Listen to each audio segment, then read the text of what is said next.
I'm gonna cover 3 paintings in this video. First, I'll walk you through a step-by-step painting I did, then I'll dive into 2 more pieces, one focused on painting realistic fur and the other on creating textured clouds. So let's get started. We can go for blonde hair because that's the reference. I think we should go for lighter colors, it'll look a lot more energetic and happy. Alright, let's go for hair first. I already roughly filled in the base color, so what I'll start with is making a clipping mask on top so I can't go outside of layer 1. And we're gonna put that to use immediately, so I'm grabbing my airbrush and I'm just introducing some color variation. You could also do this the other way around, where you fill in a flat color and then later on add some color variation. I like starting with this though.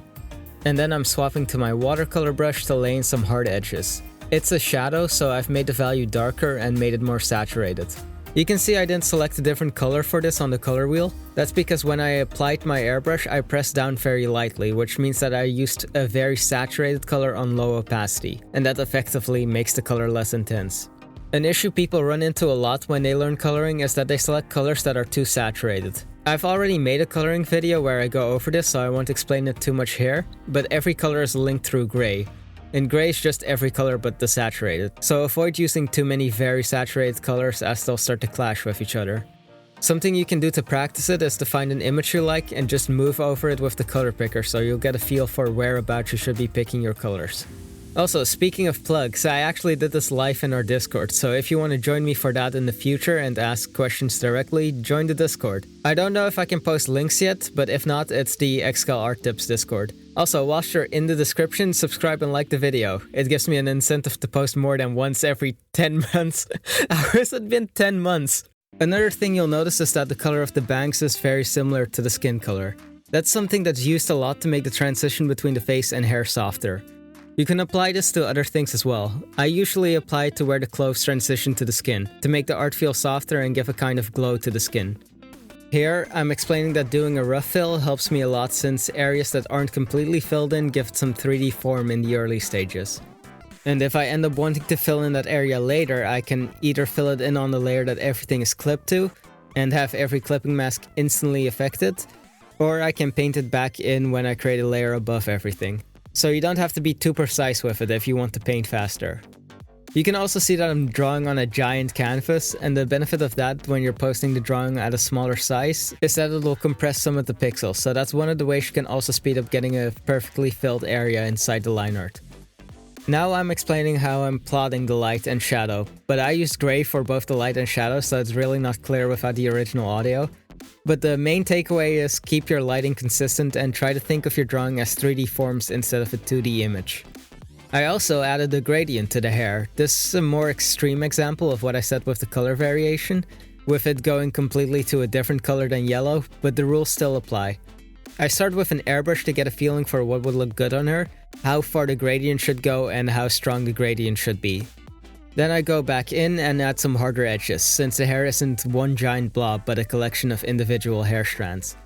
Next, on the pants, I choose blue because it's a complementary color to the hair, so having it on opposite sides of the drawing will add more contrast. And here again you can see that my fill wasn't perfect on the base layer, but again that little bit of white peeking through helps me visualize how the light interacts with the pants. For this part, someone asked if I could add green to the pants, so what I did for the light was pull the hue closer to green. It's not completely green, but in comparison to the blue I already laid down, it'll look green. Now I'm switching back to my airbrush to soften some of those hard edges. Hard and soft edges are super important to balance. If everything is sharp, it won't look as dynamic, but if everything is soft, it'll look blurry. So I'm blending out the shadows here, but I'll leave certain areas with crisp edges. Another important thing is that you want to mirror colors that you've already used and repeat it in multiple parts of the drawing. So here I'm going to pull the pink from the hair to her blouse, and I'm going to pull the blue from the pants up to her eyes. Someone also wanted the blouse to feel slightly transparent, so I'm keeping a majority of the skin color as the base color. And then I'm just painting the shadows what the color of the blouse would be. For painting the stomach, some anatomy knowledge will help, but if you don't have that, you can just look for references. I add the form shadow first, and then I add the cast shadow. And for the cast shadow, I erase the bottom edge, because that's where the distance between the shirt and the stomach allows the light to hit the skin. After this, it became less of a tutorial and more just us having fun making a backstory for her, so I'll just show what it ended up as.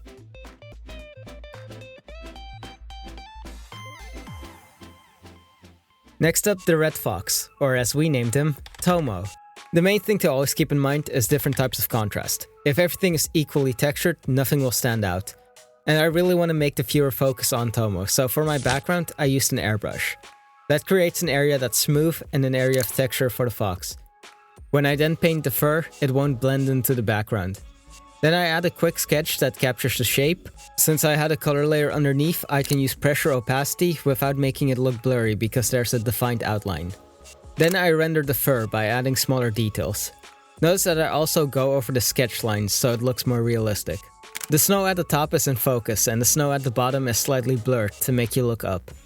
Another thing you can do is to make a layer at the top filled with black on the blending mode hue, color, or saturation. When you turn that layer on, you can quickly see the values you used. And now we're at the cloud. Again, I start by laying down a gradient. And since the gradient on its own looks kind of mechanical, I add some areas to break up the flow of the gradient. Then I start adding the shape and detailing it. There's two important things to note here. One is that clouds are 3D. You'll have clouds that are in front of another, kind of like hills. So you have to use light and shadow to make the 3D form clear. Two is that clouds aren't blurry, so you want your edges to also not be blurry. Other things to keep in mind is that you can move something further into the background by utilizing atmospheric perspective. A simple way to do it is to color pick the sky color and lightly use an airbrush over the clouds in the distance. And the last thing is another form of contrast. The foreground is more detailed compared to the background. And yeah, that's all for this video, so... Wait, did I have an outro? I genuinely can't remember. I'll see you in the next video.